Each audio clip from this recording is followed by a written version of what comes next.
और लक्ष्य नहीं छोड़ा तो आज पार्षद बनकर बैठ गए। आपका लक्ष्य क्यों छूट रहा है? सावन आया तो हम शंकर जी की आराधना में इतने डूबे और जैसे ही सावन गया वैसे हम अपनी फिर वही कार्यशैली में, भगवान के मंदिर नहीं जाना, भजन नहीं करना, स्मरण नहीं करना, निंदा में, बुराई में, व्यसनों में फिर डूब गए। केवल सावन के महीने में ही मदिरा का त्याग करा, केवल श्रावण के महीने में ही मांसाहार का त्याग करा, केवल श्रावण के महीने में ही झूठ बोलना बंद करा, केवल श्रावण के महीने में ही गलत काम करना बंद करा। हमारा जैसा क्रम है, आज हम सावन के महीने से नियम उठा लें कि हम व्यसनों से दूर रहें, हम मदिरा से दूर रहें, मांस से दूर रहें, गलत विचारों से, गलत सोच से हम दूर रहें। कोई गलत बात लिख रहा है तो उस पर गलत कमेंट्स ना करें, कोई गलत बोल रहा है तो हम उस पर गलत विचार ना करें। घर में आप लोगों का जो घर है, घर के अंदर खिड़की है क्या? जम के तो बोलो, सबके घर में खिड़की है। अच्छा, खिड़की काहे के लिए बनाई है? हवा के लिए, प्रकाश के लिए। आप में से किसी ने भी खिड़की चोर को घर में बुलाने के लिए बनाई क्या? पर चोर खिड़की देखता है आने के लिए। आपने खिड़की बनाई थी प्रकाश के लिए, आपने खिड़की बनाई थी हवा के लिए, और खिड़की आप लोगों ने चोर के लिए या चोट्टे के लिए नहीं बनाई। पर चोर उसी खिड़की में से प्रवेश कर रहा है। दरवाजा मजबूत होता है, खिड़की हल्की होती है, तो उसको तोड़ने में उसको देरी नहीं लगती, उसमें से प्रवेश कर जाता है खिड़की में से। अब आपने खिड़की बनाई प्रकाश के लिए, आपने खिड़की बनाई हवा के लिए, और चोर प्रवेश कर रहा है उसी खिड़की में से। चोर के लिए वो खिड़की थोड़ी ना बनाई गई है, चोट्टे के लिए ऐसी खिड़की का निर्माण थोड़ी ना करा गया, ये तो प्रकाश के लिए करा, हवा के लिए करा। उसी तरह भगवान ने ये कान काय के लिए दिया, ये खिड़की काय के लिए बनाई? भगवान ने खिड़की बनाई कि भगवत भजन करना, अच्छी बातें सुनना, अच्छा काम करना, ज्ञान का प्रकाश लेना, अच्छी हवा लेना। पर आप कई लोग इस खिड़की का इतना दुरुपयोग करते हैं कि दिन भर चुगली, गाली, अपशब्द, निंदा सुनने में लगे रहते हैं। मतलब चोट्टे को अंदर प्रवेश करने दे रहे हैं, चोर अंदर जा रहा है, चोर अंदर प्रवेश कर रहा है।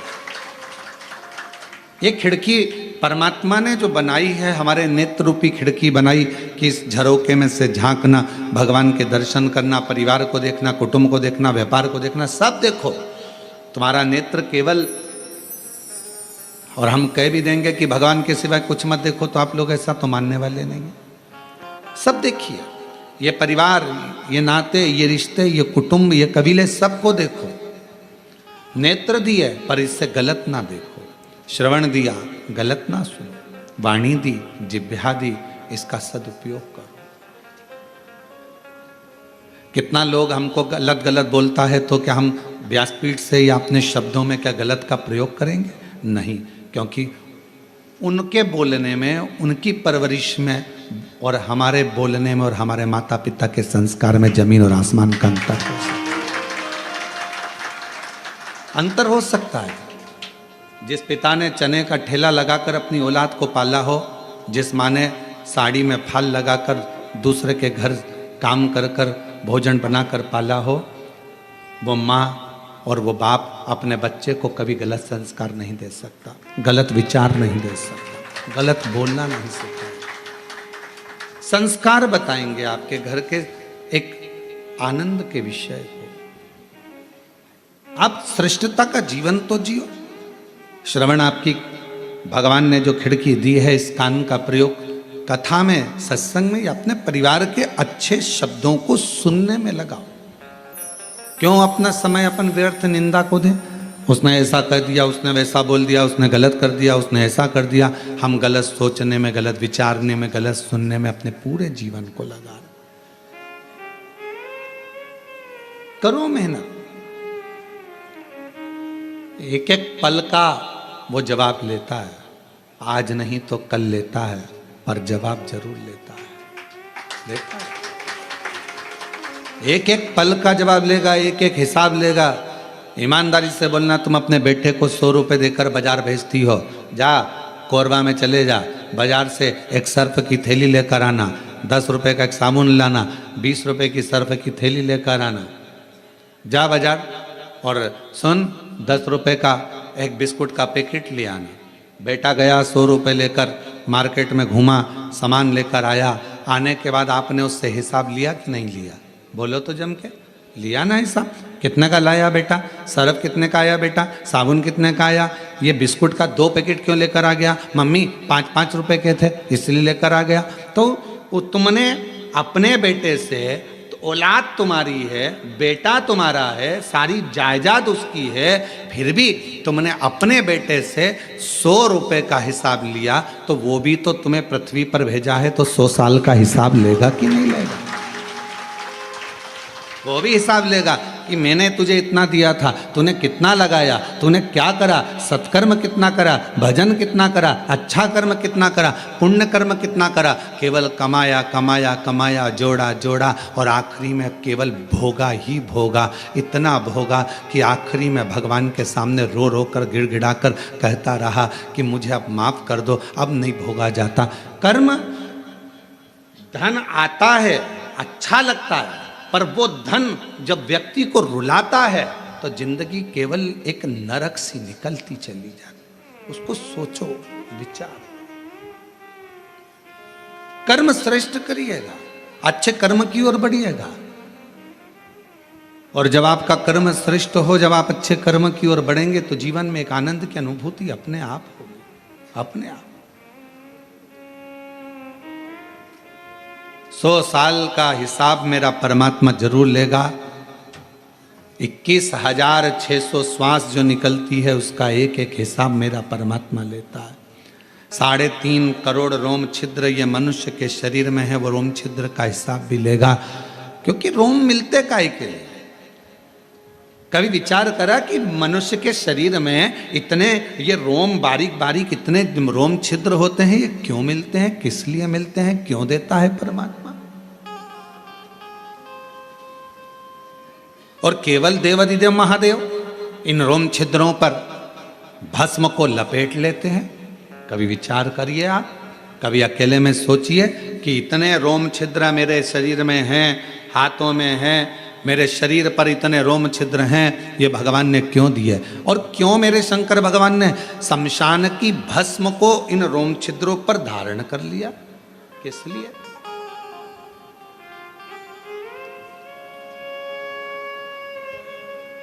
क्यों दिया परमात्मा ने? और ये बात स्वयं हमारे शास्त्र वर्णन करते हैं कि भगवान के रोम छिद्र से दुर्वा, तिल ये सब उत्पन्न होते हैं। तो हमारे रोम छिद्र परमात्मा ने इतने क्यों दिए? और क्यों भगवान ने शमशान की भस्म को अपने तन पर धारण करा? तो शिव महापुराण में वायव्य संहिता के अंतर्गत वर्णन आता है कि भगवान शंकर से पूछा, देवताओं ने निवेदन करा, स्वयं पूछा गया तुमरुका जी ने कि ये रोम छिद्र किस लिए हैं? तो कहा एक एक रोम छिद्र 3.5 करोड़ रोम छिद्र मनुष्य के शरीर में केवल भगवान की भक्ति करने के लिए। मान लो आपके मुख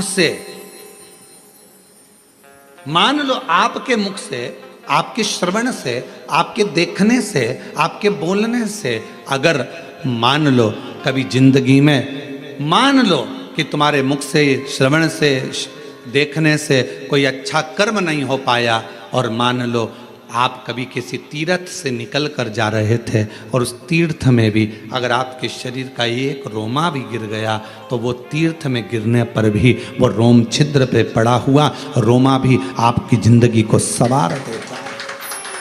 3.5 करोड़ रोम छिद्र भगवत भजन के लिए है। 3.5 करोड़ रोम छिद्र का ये शरीर भगवान की अविरल भक्ति के लिए है। कर्म करो, मेहनत करो, परिश्रम करो, परिवार को संभालो, नाते रिश्तों को संभालो, कुटुंब कबीले में रहो, सब कुछ करो। और ऐसा नहीं है कि तुम कमाओगे तो तुमको झूठ नहीं बोलना पड़ेगा, झूठ भी बोलना पड़ेगा तुम्हें। हम अगर बोल भी देंगे कि कमाने में झूठ मत बोलो तो ये हो नहीं सकता। आपको कमाना है, झूठ बोलना पड़ेगा। आपको बच्चों का पेट भरना है, थोड़ा झूठ बोलना पड़ेगा। आपको पत्नी, परिवार, घर गृहस्थी देखना है तो थोड़ा झूठ बोलना पड़ेगा। आपको उस झूठ को बोलना पड़ेगा। हम कह भी देंगे कि मत बोलो तो आप ऐसा नहीं है कि नहीं मानेंगे।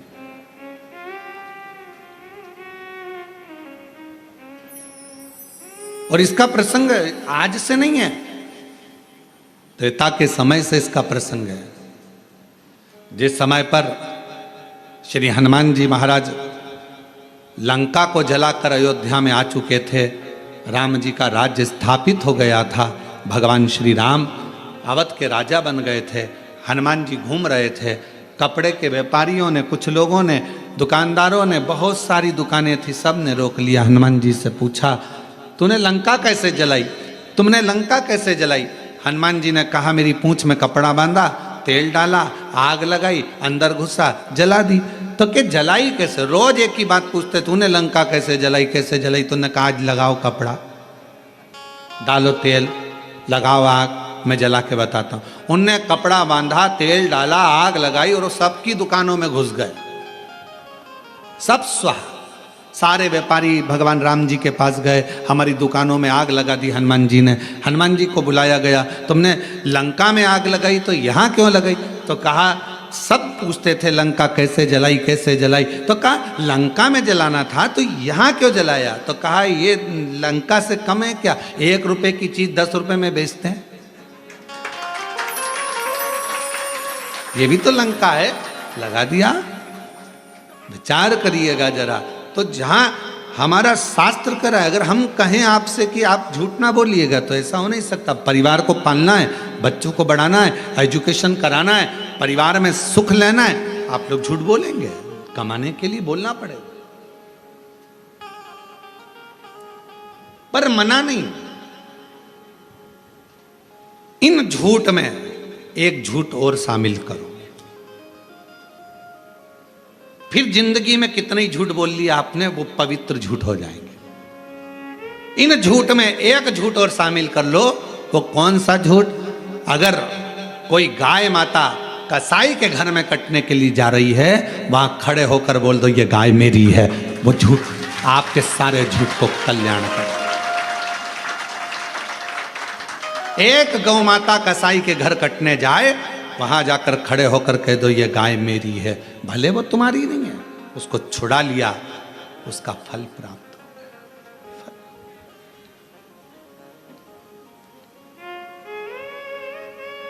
सारे झूठों पर वो झूठ आपकी पवित्रता का धारण करा देगा। पवित्रता।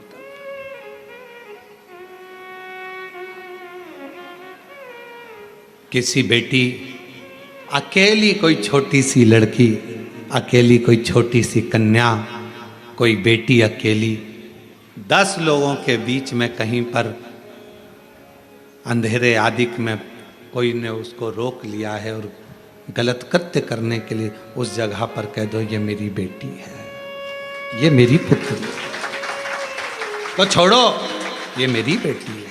उसके लिए थोड़ा सा संघर्ष कर, संघर्ष।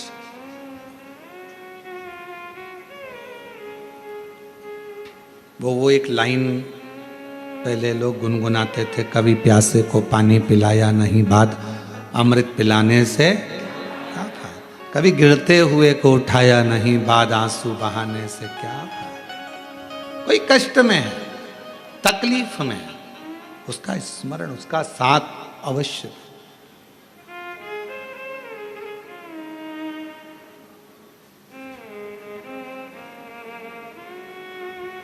और जब आप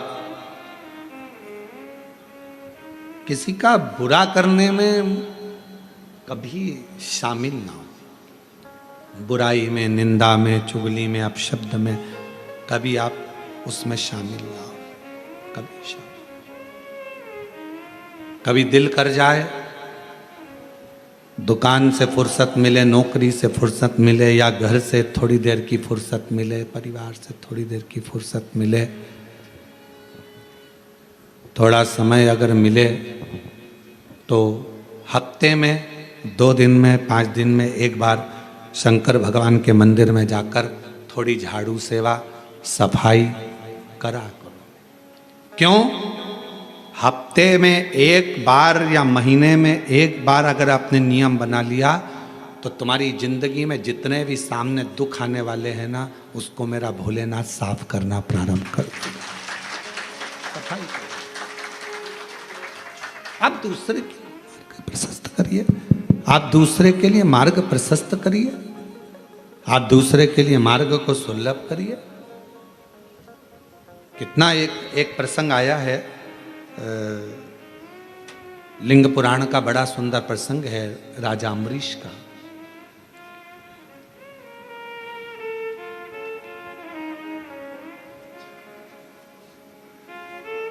एक राजा अम्बरीश हुए,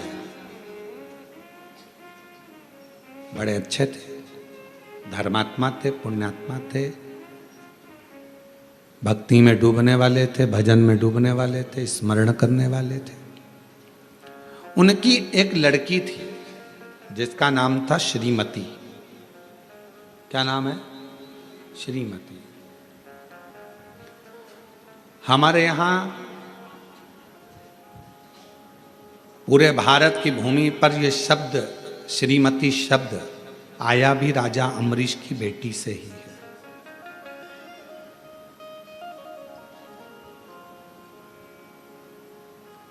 हम लोग बात बात में कह देते श्रीमती बिमला जी, श्रीमती कमला जी, श्रीमती।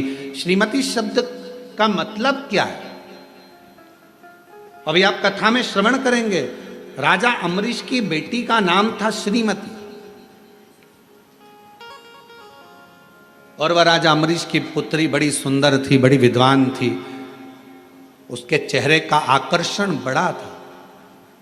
कारण क्या था कि वो अपने पिता राजा अम्बरीश के बताए हुए मार्ग पर नित्य भगवत स्मरण में डूबी रहती। तो ये नियम है, ब्यूटी पार्लर जाने से ज्यादा सुंदरता व्यक्ति को शंकर जी के मंदिर में जल चढ़ाने से प्राप्त हो जाती है। शिव जी का भजन करना प्रारंभ करो, शंकर भगवान की भक्ति करना प्रारंभ कर दो, और देखो घर की बहू और सास में कितना अंतर होता है। घर की बहू को त्योहार पर मालूम पड़े तुम्हारे यहाँ कोई पर्व है, और कोई पर्व पर, कोई त्यौहार पर, दिवाली है, कोई अच्छा त्यौहार आया है, कोई संक्रांति आई है, कोई रक्षाबंधन आया है, कोई उत्सव आया है, तो बहू तैयार होगी। करवा चौथ आ गई या कोई फंक्शन आ गया तो बहू तैयार हो रही है और सास तैयार हो रही है। तो बहू कहती मम्मी तुम तैयार नहीं हो रही, तो माँ सास कह देती तू तैयार हो ले, मैं तो 2 मिनट में तैयार हो जाऊंगी। और सास और बहू में ये अंतर देखिए, बहू तैयार होने गई, आधा घंटा लग गया, पौन घंटा लग गया, 1 घंटा लग गया, और सास तुरंत फिर आई, बहू मम्मी तुम तैयार नहीं हो रही, बस मैं तो 2 मिनट में हो जाऊंगी, तू तैयार हो जा। और बहू को तैयार होने में 1 घंटा 1.5 घंटा लग गया। सास तुरंत साड़ी बदली, ऊंचे ऊंचाए बाल पे कंघा कर लिया, बक्कल लगा लिया, थोड़ा सा जो भी लगाना करना था लगा के, बिंदी लगा के, और सास जैसे ही पूजन के सामने, पूजन की थाली के पास में आई, बहू का आधा कलेजा जल गया। ये तो मुझसे भी ज्यादा सुंदर दिख रही है, ये तो मुझसे भी ज्यादा सुंदर दिख रही है। उसका कारण क्या है? ये चमक, ये दमक, फुलवन में महक, सब कुछ सरकार तुम ही से है। सास भगवान की भक्ति इतनी करती है, भजन इतना करती है, स्मरण इतना करती है कि उसको पार्लर जाने की जरूरत नहीं पड़ती, उसकी नेचुरल सुंदरता उसके सामने प्रकट हो जाती है। शिव के प्रकाश से वो प्रकाशित हो जाती है, भगवान के प्रकाश से वो प्रकाशित हो रही। कोई बेटी है, कोई माता है, कोई भाई है, कोई नवयुवक बेटे हैं। नवयुवक बेटों को सभी कहूंगा मैं, लड़कों से बेटी, तुम नवयुवक बेटे देखिए, उन बेटों को देखना जो कभी मंदिर नहीं जाते, और उन बेटों को देखना जो गले में रुद्राक्ष की माला धारण करते हैं, मस्तक पर तिलक लगा लेते हैं, और भगवान का हाथ में कलेवा या रुद्राक्ष की माला धारण कर लेते हैं, और भगवान की भक्ति में जो रमे रहते हैं, उनका चेहरे का तेज आपको बता देगा कि ये कोई सनातनी पुत्र है। चेहरे का तेज बताएगा कि इसमें सनातन भाव कितना। भगवत भजन का स्मरण, भले कुछ भी हो, वो भगवान का नाम लेता नहीं लेता, पर तन पर रुद्राक्ष तो पहना है। शिव महापुराण के वायव्य संहिता के अंतर्गत, उमाखंड के अंतर्गत, शिव महापुराण के कौमार खंड के अंतर्गत सब में एक बात मिलती है, अगर मनुष्य भगवान का भजन भी ना करता हो, मंदिर तक भी ना जाता हो, स्मरण भी ना करता हो, शिव नाम मुख से निकलता भी नहीं हो, तो भी उसके शरीर पर अगर रुद्राक्ष पड़ा है तो समझ लेना उस पर शंकर की दृष्टि पड़ी, शिव की दृष्टि, क्योंकि उसका रुद्राक्ष पड़ा है। अगर कोई मनुष्य भगवत नाम ना लेता हो, मंदिर भी ना जाता हो, भजन भी ना करता हो, और अगर मस्तक पर त्रिपुंड धारण करता है या रुद्राक्ष धारण करता है, तो वो शिव का ही पुत्र कहलाता है। ये शिव महापुराण की कथा का, ये भगवान शंकर का चरित्र कथा। अब जरा विचार करिए, कोई कोई कहते हैं अरे बताओ, कई लोग माताओं से कह देते हैं बताओ इसको देखो जरा, हाथ में रुद्राक्ष की माला पहन ली, रुद्राक्ष गले में पहन लिया, सिर पे तिलक लगा लिया, अपने आप को सावित्री समझ रही है, और मालूम पड़े मन में तो भगवान बिल्कुल भी नहीं है। कई लोग दिन भर व्हाट्सएप पर कमेंट्स भी करते हैं एक दूसरे को, बताओ इसको देखो, ये भगवान का। छोटे से बच्चा कंधे पर कावड़ लेकर जा रहा है तो लोग कमेंट्स कर देते हैं, और कमेंट्स करने वाले कोई दूसरे नहीं होते, अपने ही होते हैं। छोटा सा बच्चा कावड़ लेकर चला तो लोग कह देंगे बताओ ये बनेगा क्या, ये ऐसा करेगा क्या, ये वैसा करेगा क्या। अरे उस बच्चे को धन्यवाद दो, तुम्हारी औलाद से अच्छा है, कम से कम सनातन धर्म की ध्वजा को तो आगे लेकर चल रहा है। जिनका बाप दिन भर बैठकर मोबाइल पर कमेंट्स करता है, गलत गलत विचार लिखता है, तो उसकी औलाद भी ऐसी ही पैदा होती है। कम से कम एक सनातनी कंधे पर कावड़ लेकर, एक सनातनी कंधे पर कावड़ धारण कर कर, एक छोटा सा बच्चा कंधे पर कावड़ धारण कर कर चल तो रहा है, और दुनिया के लोग उसको कह रहे ये कोई डॉक्टर बनेगा, ये इंजीनियर बनेगा। अरे भारत की भूमि का गौरव रहा है, अंतरिक्ष पर पहुंचने वाला भी एक सनातनी अपने मस्तक पर तिलक धारण कर कर जाता है। ये भारत का गौरव रहा है, और लोग कहते हैं क्या ये बनेंगे। महाराज शिव शिव है, शंकर शंकर।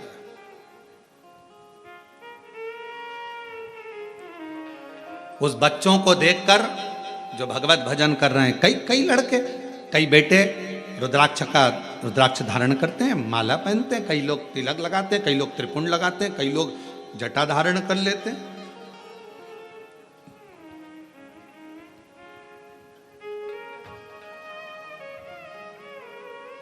आजकल बड़ा बीच, अभी बीच में बाजार में जटाएं भी मिलने लगी है, लोग सिर में जटा धारण करते हैं, तो लोग उस पर भी बताओ इसने जटा धारण कर ली। अरे अच्छा है, जटा धारण करी, दारू की बोतल तो धारण नहीं करी। अच्छा करा है ना उसने, गलत तो नहीं करा। त्रिपुंड लगाया, गलत तो नहीं करा। भगवा वस्त्र धारण करे, गलत तो नहीं करा। प्रेरणा ही दे रहा है ना वो लड़का।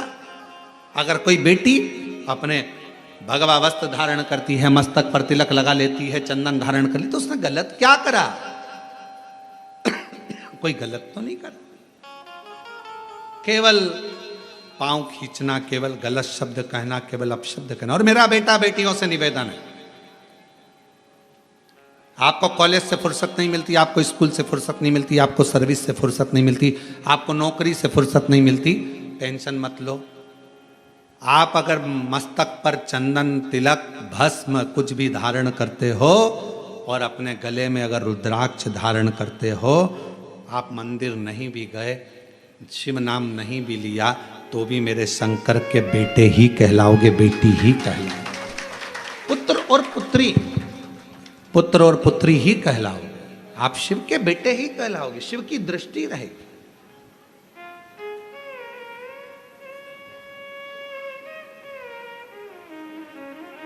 टिटहरी देखिए, टिटहरी, अब यहां क्या बोलते हैं हमको नहीं मालूम। एक पक्षी होता है टिटहरी, उस अपने बच्चे को अंडे को दे देता है जमीन में, अंडा देकर फिर ऊपर ही घूमता रहता है और आवाज करता है टिटहरी। जैसे ही तुम्हारी गाड़ी गई ना, वैसे ही उसने आवाज करना प्रारंभ करा। जैसे कोई निकल कर गया ना, टिटहरी आवाज करना प्रारंभ करती है। वो टिटहरी पक्षी बच्चे को जन्म देती है पृथ्वी पर, उड़ती है ऊपर, ध्यान रखती है। मछली अपने बच्चे को जन्म देती है, अंडे के पास मछली कभी नहीं जाती, केवल अपनी दृष्टि से देखती रहती है और अंडा पक जाता है, बच्चा पैदा हो जाता है। टिटहरी अपने शब्द से बच्चे को पैदा कर देती है, जन्म दे देती है, उस बच्चे को, अंडे को, बच्चे को पोषित करती है केवल देखकर,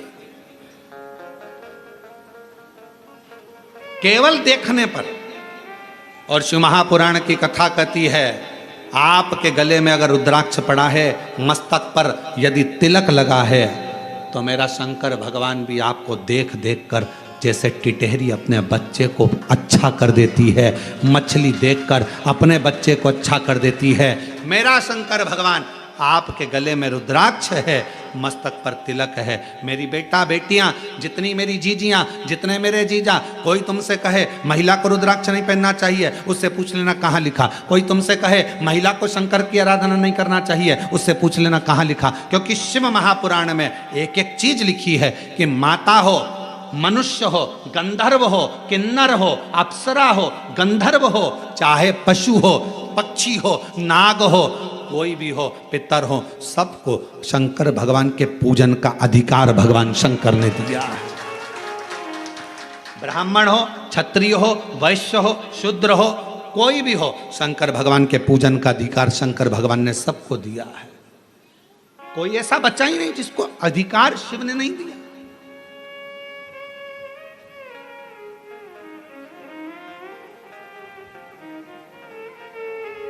शिव पूजन का अधिकार सबको है, शंकर की भक्ति करने। इसलिए 23 जुलाई को जो भगवान शंकर का ऑनलाइन पूजन होगा, शाम को 7 बजे से 8 बजे तक, सबको अधिकार है, सब अपनी पूजन करें, सब भगवत भजन करें, सब भगवत नाम में डूबें। 1 घंटा शाम को 7 बजे से 8 बजे तक अपने पार्थिव शिवलिंग का निर्माण कर कर भगवान की अविरल भक्ति को धारण करो कि मेरे घर में मेरा कुबेरेश्वर महादेव आया है, मेरा शिव आया है। सबको अधिकार। हम दूसरे का दोष क्यों देखें? हम दूसरे के भावों को क्यों, गलत विचारों को क्यों? राजा अम्बरीश की बेटी थी श्रीमती, जो अपने पिता के बतलाए मार्ग पर चलती थी, पिता के अनुकूल रहती थी। कभी पिताजी ने यह नहीं कहा कि तुझे भजन करना पड़ेगा, कभी पिताजी ने यह नहीं कहा कि तुझे कीर्तन करना पड़ेगा। 2 तरह की बाथरूम होती है, जो बाथरूम बनती है जिसमें अपन लोग स्नान करते हैं, 2 तरह की होती है। वॉशरूम 2 तरह का होता है। एक वॉशरूम में नहाते से ही पानी पूरा की पूरा नाली में चला जाता है, और दूसरी वॉशरूम ऐसी रहती है, उसमें नहाने के बाद पानी भरा जाता है। भराने के बाद उसको वाइपर से निकालो, झाड़ू से निकालो, झाड़ो, तब जाकर झाड़ झाड़ झाड़ झाड़, तब जाकर वो पाइप में जाता है, तब जाकर वो पानी बाहर निकलता। बोलो सही है कि गलत है? एक वॉशरूम बनी जिसमें नहाते से ही पानी गटर में चले गया, नाली में चले गया, पाइप में चले गया, और दूसरी वॉशरूम जिसमें से पाइप में, और ऐसा नहीं कईयों के घर में होगी, रोज नहाने के बाद झाड़ू से निकालना पड़ता है, पानी को निकालना पड़ता है। अब 2 तरह की वॉशरूम बनी है, एक का पानी अपने आप जा रहा है और एक का पानी झाड़ू से झाड़ कर ले जाना पड़ रहा है। उसी तरह 2 तरह के मनुष्य होते हैं। एक जन्म लेने के बाद उसका मन भगवान की भक्ति में लग जाता है, और दूसरा मनुष्य ऐसा होता है जिसको झाड़ झाड़ कर ले जाना, चलो तो कथा में, चलो तो मंदिर, चलो तो भजन में, चलो तो झाड़ झाड़ कर ले जाना पड़ता है। पर कितना भी ले जाओ, थोड़ा देर झाड़ोगे, फिर वो पानी वहीं की वहीं बाथरूम में फिर अड़ गया, फिर फंस गया, फिर निकालो झाड़ू से। ऐसे 2 तरह के लोग हैं। एक का मन सीधे कथा सुनी और मन लग गया, पशुपति व्रत करूंगी मम्मी। एक का मन लग गया, मैं मंदिर जाना चालू करूंगा, मुझे मंदिर जाना है, मन लग गया, शिव जी का श्रृंगार करूंगा। एक का मन अपने आप लग जाता है और दूसरे का मन लगाना पड़ता है, चल चल चल चल। समझ लेना, बाथरूम का पाइप गड़बड़ नहीं है, पाइप तो अच्छा है, पर ढाल ठीक नहीं है। ये जब पैदा हुआ ना, इसका ढाल ठीक नहीं है, ये ढाल गड़बड़ हो गया, संस्कार नहीं मिल पाए श्रेष्ठ, इसका ढाल ठीक जा नहीं।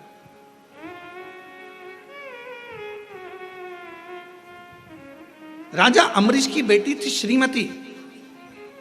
कोई ने नहीं कहा कि तू भजन करना, कोई ने नहीं कहा कि तू कीर्तन करना, कोई नहीं बोला कि तू भगवत नाम लेना। फिर भी श्रीमती भगवान की भक्ति में डूबी रहती थी, क्योंकि पिता के संस्कार थे उसके अंदर। पिता जैसा कहते, पिता के संस्कार उसके अंदर थे। वो पिता के संस्कारों में ढलती चली गई, ढलती चली गई और बढ़ती चली गई।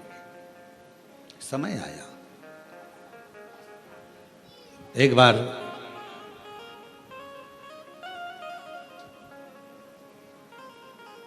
देवऋषि नारद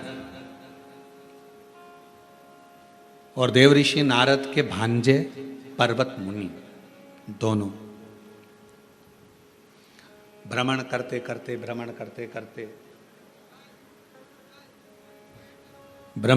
करते राजा अम्बरीश के यहां पहुंच गए।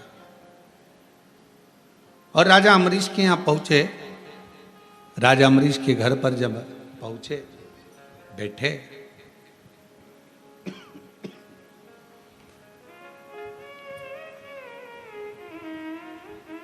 थोड़ी देर बाद राजा अम्बरीश की बेटी श्रीमती सामने से निकल कर गई। बड़ी सुंदर थी, बड़ी अलौकिक छटा थी उसकी। अभी आपको कहा कि ये स्पीकर नहीं चल रहे रे, ये दोनों, बड़ी अलौकिक छटा थी उसकी। अभी आपको कहा कि भजन का जो बल होता है, भजन का जो क्रम होता है, भजन का जो स्मरण होता है, वो अपने आप में सुंदरता देता चले जाता है अपने आप। और फिर वही बात है, ये चमक ये दमक फुलवन में महक सब कुछ सरकार तो वहीं से, ये उसकी चमक से हम चमक रहे हैं, उसकी चमक से।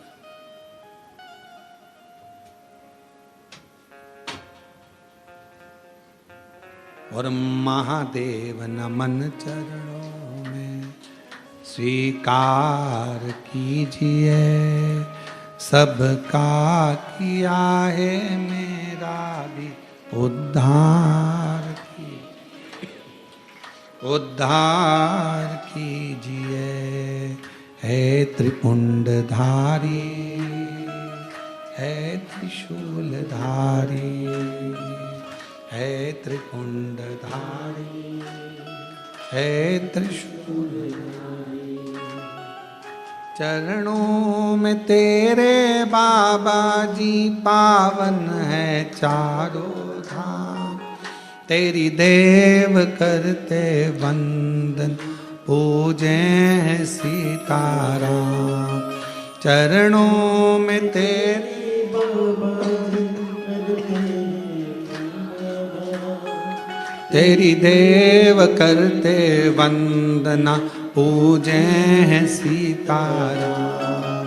हो जाए पूरी कामना, हो जाए पूरी कामना, उपकार कीजिए, सबका किया है मेरा भी कल्याण कीजिए, उद्धार कीजिए।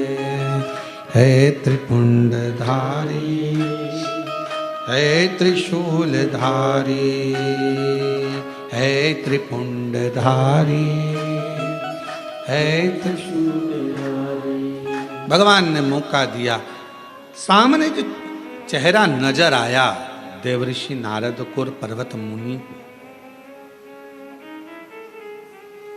बड़ी सुंदर कन्या थी।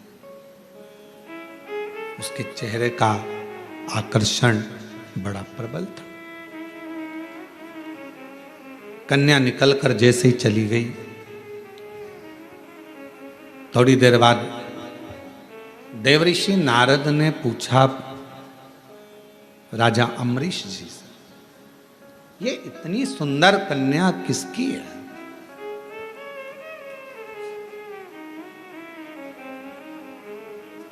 इतनी सुंदर कन्या ये है किसकी? कहा, महाराज ये मेरी पुत्री है, मेरी बेटी है। मेरी पुत्री, ये मेरी बेटी है, मेरी पुत्री है। ठीक है। अब जैसे ही सुना कि ये मेरी पुत्री है, ये मेरी बेटी है, नारद जी ने, पर्वत मुनि ने, दोनों ने सुन लिया कि ये राजा अम्बरीश की बेटी है, राजा अम्बरीश की पुत्री है, सुन लिया।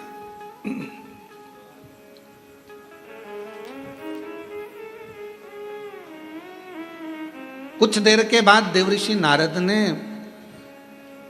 राजा अम्बरीश को एकांत में जाकर, राजा अम्बरीश को एकांत में ले जाकर थोड़ी चर्चा करी, थोड़ी बात करी। राजा अम्बरीश जी ने पूछा, महाराज आपने मुझे एकांत में बुलाया है, क्या बात है, क्या कहना चाहते हैं? कहा, आपकी पुत्री बड़ी सुंदर है और हम उससे विवाह करना चाहते हैं। देवऋषि नारद जी ने ये शब्द कहे। राजा अम्बरीश तो अपने भाग्य की सराहना करने लगे। धन्य हैं हम जिनकी पुत्री देवऋषि नारद जी से ब्याह। प्रणाम महाराज जी। थोड़ी देर बाद पर्वत मुनि ने राजा अम्बरीश को एकांत में बुलाया और फिर उनसे बात करी। तो पर्वत मुनि ने कहा कि आपकी बेटी बड़ी सुंदर है और हम उनसे विवाह करना चाहते हैं। अब राजा अम्बरीश के पास में नारद जी भी बेटी से विवाह करने को कह रहे हैं, पर्वत मुनि भी विवाह करने को बोल रहे हैं। महाराज जी आपके साथ मेरी बेटी का विवाह हो, इससे बढ़कर मुझे क्या चाहिए? राजा अम्बरीश ने कहा, ये कथा बहुत सीख देती है महाराज। थोड़ा सावधानी रखकर अगर इस कथा का स्मरण करेंगे, लिंग पुराण की ये कथा है, बड़ी सुंदर है महाराज। लिंग पुराण का यह पवित्र चरित्र है और लिंग पुराण के अध्याय नंबर 5 में पृष्ठ संख्या 586 में आप इसको पढ़ सकते हैं।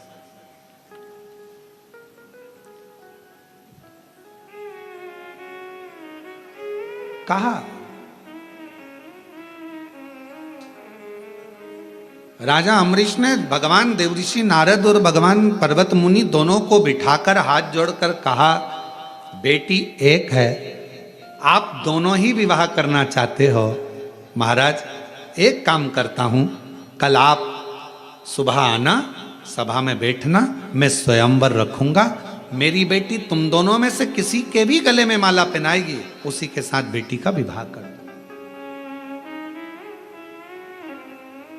अब दो ऑप्शंस थे ना उनके पास में, तो और दोनों मुनि हैं, एक देवऋषि नारद है तो दूसरा पर्वत मुनि है। दोनों तपस्वी हैं, दोनों साधक हैं, दोनों उपासक हैं। तुम दोनों सुबह आना, स्वयंवर रखूंगा बेटी का। बड़ा सुंदर स्वयंवर रखा, पूरा नगर सजवाया गया, बंदरवार बंधवाए गए। आज बेटी का विवाह होने जा रहा है। बेटी जिसके गले में जयमाला देगी उसी से शादी कर दी जाए। जैसे ही कल होने वाला था, एक दिन पहले ही देवऋषि नारद भगवान विष्णु जी के पास में पहुंच गए और भगवान नारायण के पास में जैसे ही गए, भगवान नारायण से जाकर विनय करा। भगवान नारायण ने देखा देवऋषि नारद आए, प्रणाम किया, आओ साहब बैठो। नारद जी कहने लगे, मैं बैठने नहीं आया हूं, बस मेरा कल्याण कर दो।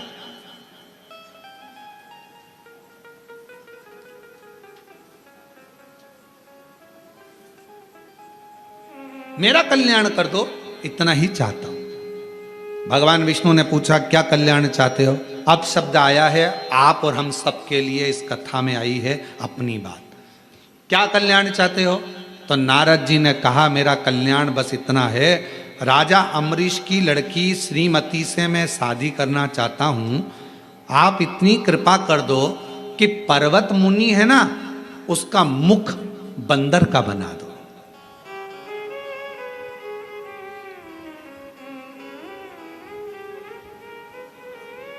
और श्रावण के महीने की ऑनलाइन चल रही शिव महापुराण की कथा में आज की कथा को बहुत सावधानी से लेना।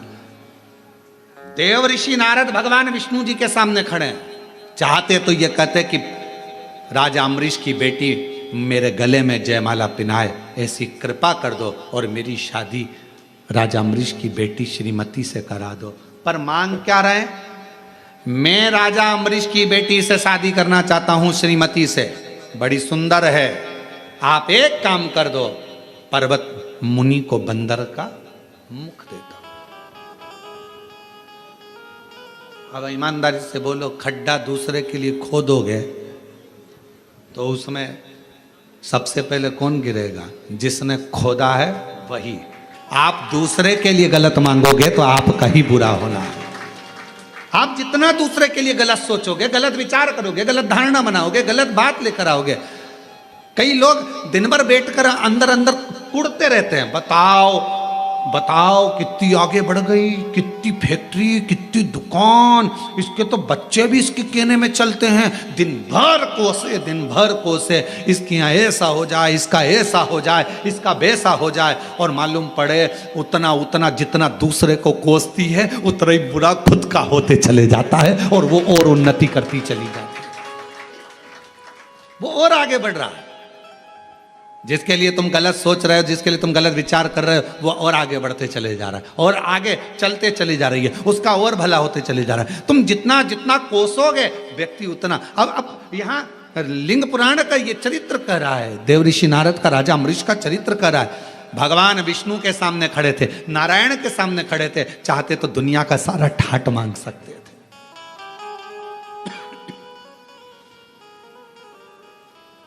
मांगो, तुमको क्या चाहिए? भगवान विष्णु ने तो पूछा था क्या चाहिए तुमको, बोलो। और यही कि ये चरित्र याद आता है, जरासंध, दुर्योधन और भीम, ये तीनों तप करने गए। इन्होंने शंकर जी का तप किया, शिव जी का तप कर रहे थे, इतने में भीम को लग गई भूख और भीम चले गया भोजन करने, कंदमूल फल खाने। दोनों जनी तप कर रहे थे, जरासंध और दुर्योधन। भगवान शंकर प्रसन्न हो गए, मांगो तुम्हें क्या चाहिए। जरासंध ने कहा मुझे 10,000 हाथी का बल दे दो। ठीक है। दुर्योधन ने कहा मुझे 20,000 हाथी का बल दे दो। भगवान शंकर जी ने कहा तथास्तु। दोनों जाने लगे। भीम बैठ के केला खा रहे थे, भूख लग रही थी तो, और ये दोनों हंसते हुए बोले बताओ ऐसा हपसी है, खाने के चक्कर में इससे शंकर जी का वर भी नहीं मिला और हमको वर मिल गया।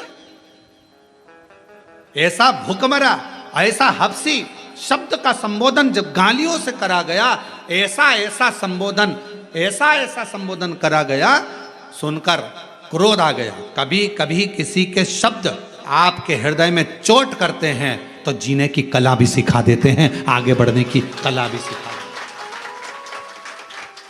कभी कभी चोट कर जाते शब्द वो आगे बढ़ने की कला दे देते हैं। आगे बढ़ने की कला देंगे वो शब्द।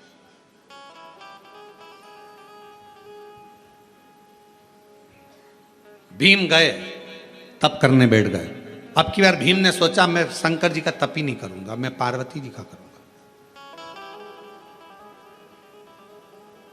काम करने वाला, घर में सेवा करने वाला नौकर चाकर जो होता है ना, बड़ा चतुर होता है, देख लेता है दोनों में सेठ जी ज्यादा हृदय के नम्र हैं कि सेठानी, और देखा सेठानी नम्र है तो जैसे ही सेठ जी गए तब वो झाड़ू पोछा करने आई, और झाड़ू पोछा करती, भाभी बहुत तकलीफ चल रही है, बच्चों की फीस नहीं है। भाभी अंदर गई, अलमारी खोल के 500 रुपये ला रख ले, फीस भर देना, और सुन तनख्वाह में काटूंगी, याद रख लेना। अब कोई भाभी तनख्वाह में काट रही क्या? दे दिया। नम्रता।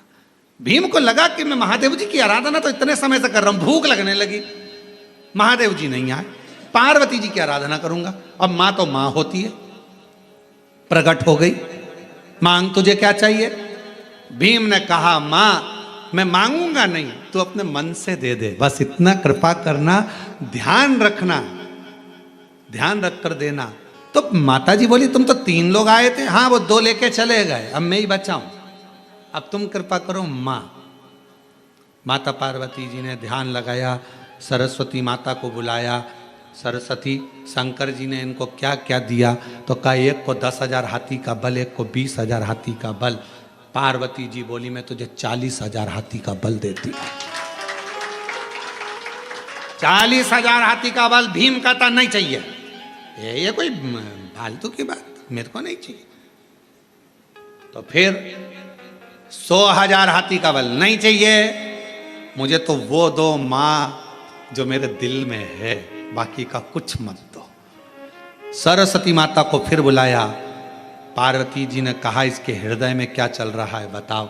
तब सरस्वती ने कहा, तो पार्वती जी ने कहा ठीक है, हे भीम, मैं तुझे वर देती हूं, जरासंध और दुर्योधन मरेंगे तो तेरे हाथ से मरेंगे, बस।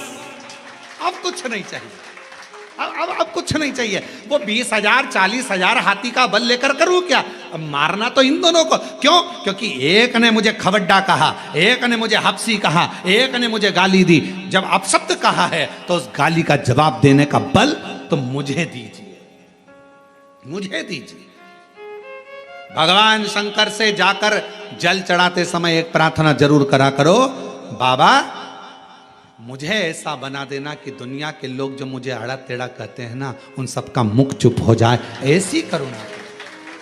जो लोग मुझे आड़ा टेढ़ा कहते हैं, आप शब्द कहते हैं, गाली देते हैं, ताना देते हैं, कहते हैं ये जिंदगी में कुछ नहीं कर सकता, ये कुछ नहीं कर सकता, ये तो केवल एक लोटा लेकर बस योर वाले महाराज के कहने पर मंदिर मंदिर जाता फिर रही, मंदिर मंदिर जाती फिर रही, उसका जवाब मेरा बाप देगा, मेरा देवादिदेव महादेव देगा। मुझे इस लायक बनाना कि इन सबके मुख चुप हो जाए, इन सबके मुख चुप हो जाए।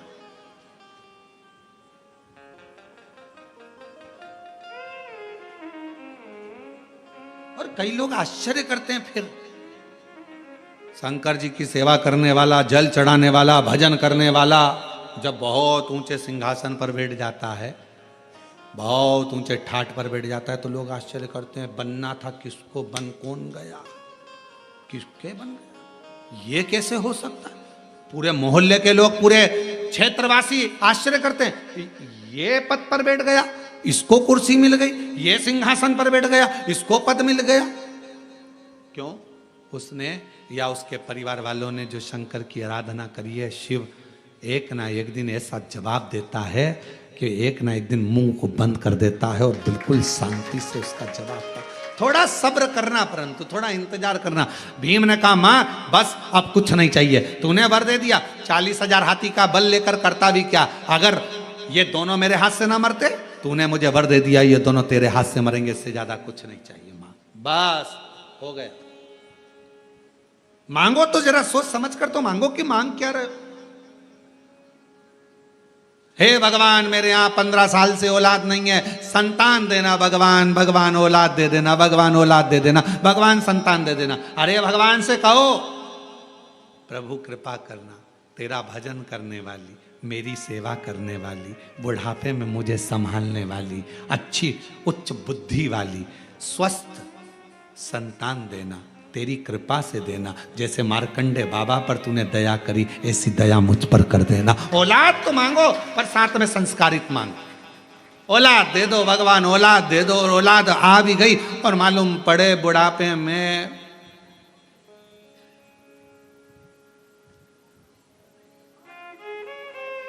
स्टेटस लगा रही है औलाद, my wife is my life. तो का मतलब कि ऐसी औलाद, औलाद को स्टेटस लगाना चाहिए, my mother is my life.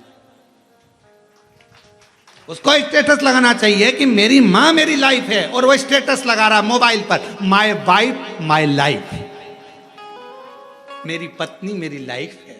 और मां पिता, तो भगवान से प्रार्थना करना, औलाद देना, संस्कारित देना, संस्कारवान देना, ज्ञानवान देना, विद्वान देना, तेरी सेवा करने वाली, बुढ़ापे में मेरी सेवा करने वाली औलाद देना। मालूम पड़े बेटा है नीलैंड में, बेटी है न्यूयॉर्क, ब्राइट बच्चों के लिए हुआ बुढ़ापा डार्क। काका क्या करोगे, क्या करोगे, ये दौलत कहाँ धरोगे, बुढ़ापा बेकार हो गया। बेटा कहाँ है? तो कहाँ है? न्यूजीलैंड में। बेटी कहाँ है? न्यूयॉर्क में। अच्छा, एक बेटा वहां, बेटी वहां, तुम कहाँ हो?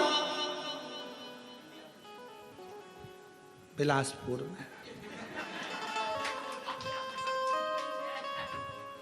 बिलासपुर में? हाँ। क्या कर रहे हो? फ्लैट में है। अच्छा, फिर तुम बीमार पड़ते हो तो तुमको डॉक्टर के पास कौन लेकर? पड़ोस के बेचारे बच्चे बहुत अच्छे हैं रे, हमको डॉक्टर के पास ले जाते हैं। अच्छा, हाँ। सब्जी भाजी कौन ला कर दे? पड़ोस में जो बेटा है ना बेचारा खूब सेवा करता है। तो हमने भी कह दिया एक काम करना, फिर ये फ्लैट, 15 एकड़ जमीन, गाड़ी सब पड़ोस के बेटे को दे। नहीं, उसको कैसे दे सकते?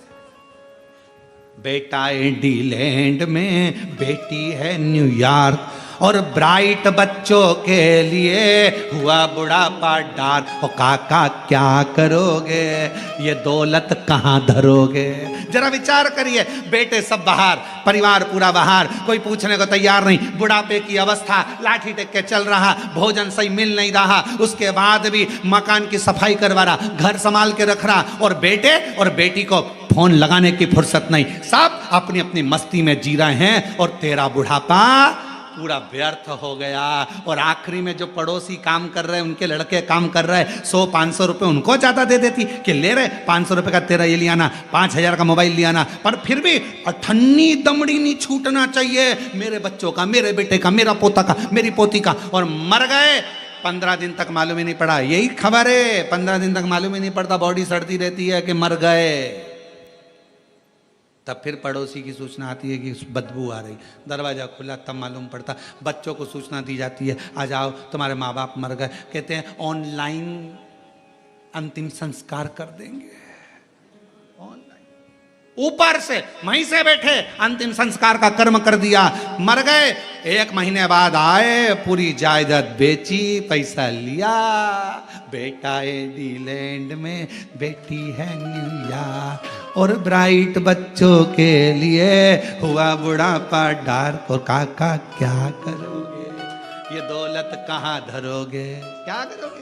ना अच्छे से खा पा रहे हो, ना जी पा रहे हो, ना अच्छे से रह पा रहे हो। इसलिए मेरा निवेदन है, 1 रुपए का भी कहीं दान नहीं करना है, मत करिए। अठन्नी भी किसी को देना है तो मत दीजिए। तुम्हें 1 रुपया भी खर्च नहीं करना किसी पर, मत करो। पर अपनी कमाई का एक हिस्सा अपने ऊपर खर्च करो। खूब एंजॉय से जियो, खूब अच्छे से जियो, खुश की जिंदगी जियो। अपने ऊपर तो खर्च करो, अपने ऊपर खर्च करना सीखो। बेटा रख रहा है कटे हुए सेवफल का मोबाइल, और तू इतना सा कीपैड लेके बेचारा, और बाद में बेटे देख तो बटन नहीं दब रही। बेटे को शर्म भी नहीं आए कि पापा दूसरा दिला देता हूँ।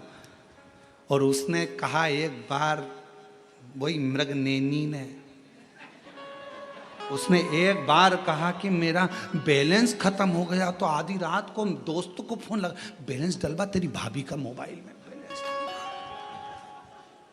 मृगनेनी, मयूरी, कहा इतना डला बैलेंस। माँ का सिर दुखा तो कमरे में भी नहीं गया। और मृगनेनी का, क्यों कल तू नहीं आई थी मिलने, मेरी तबीयत खराब। अच्छा, तूने तो बताया ही नहीं मेरे को, मैं तुझे लेकर चलता हूं। अपने कोरबा में बहुत अच्छा डॉक्टर है, चल। नहीं मैं ठीक हो गई, नहीं चल तो सर।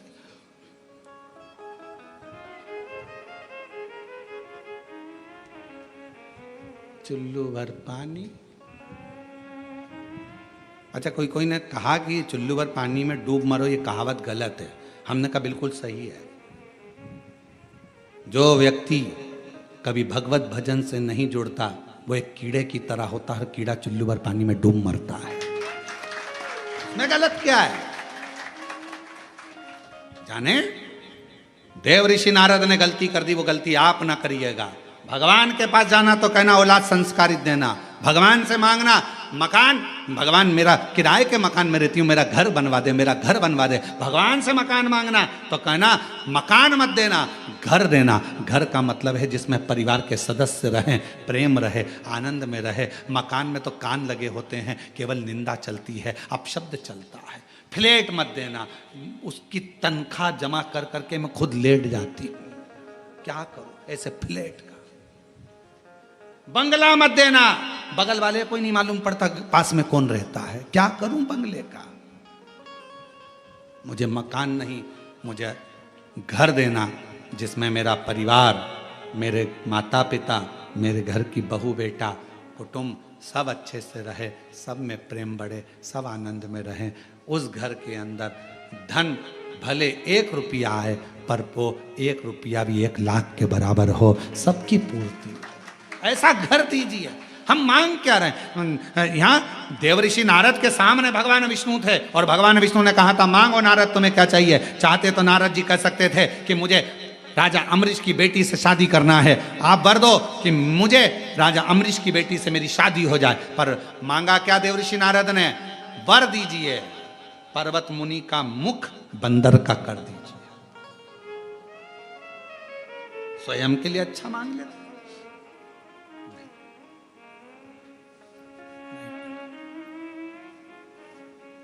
अब नारद जी चले गए, भगवान ने कह दिया तथास्तु, ठीक है।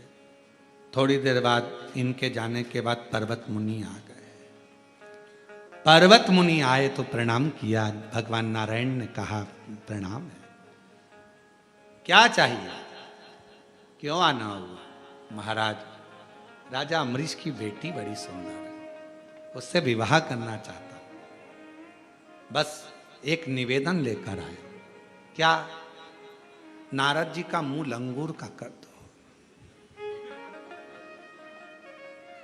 नारद जी का मुंह लंगूर का कर दो, बस ये निवेदन लेकर आया। भगवान विष्णु ने कहा तथास्तु,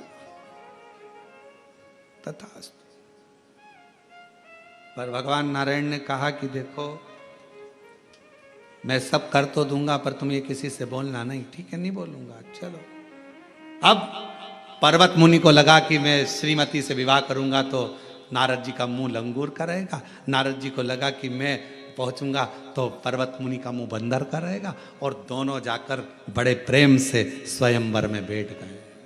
स्वयंवर चालू हुआ। श्रीमती माला लेकर आई। अब श्रीमती तो श्रीमती है,